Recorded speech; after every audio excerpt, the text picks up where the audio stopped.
বিসমিল্লাহির রহমানির রহিম। আমি আজকে মিষ্টি বানানোর জন্য খাঁটি গরুর দুধ নিয়েছি আমাদের ফার্মে।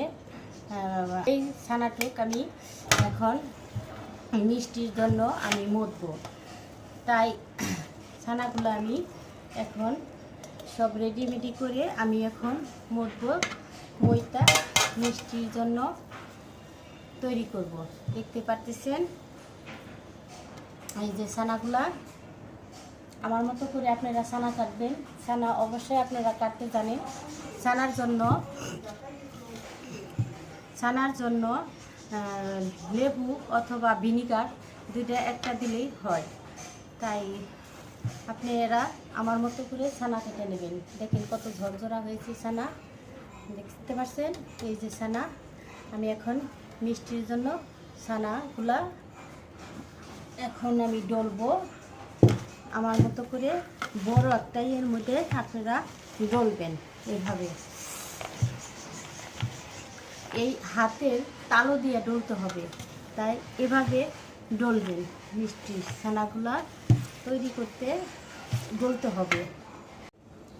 এখানে আমি মিষ্টির জন্য ছানাটারে আমি একদম ক্রিমের মতো মিহিন করে নিয়েছি, দেখতে পারতেছেন। ছানা এখন আমি পরিমাণ মতো, কারণ মিষ্টিটারে জানি ধরে রাখতে পারে, অল্প পরিমাণ আটা নিব। অল্প পরিমাণ একটু চিনি নিব, সামান্য পরিমাণ চিনি নিব। তারপরে এখানে একটু বেকিং পাউডার যদি না থাকে একটু খাবার সোডা নেবেন, দেখতে পারতেছেন। সামান্য একটু 1 চিমটি পরিমাণ, সবগুলো আমি মিশিয়ে ভালোভাবে সামান্য ঘি না থাকলে একটু সয়াবিন তেল দিতে পারেন, দেখতে পারতেছেন। এখন আমি সবগুলা একাত্র করে আমি আবার 10 মিনিট মেখে নিব। 10 মিনিট আবার মেখে নেওয়ার পরে এভাবে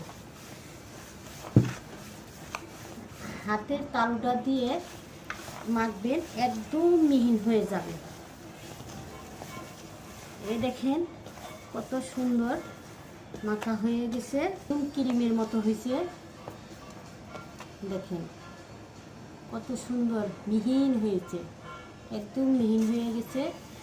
এখন আমার সব উপকরণ দিয়ে মিহিন করে মেখে নিলাম, ক্রিমের মতো করে নিলাম। এখন আমি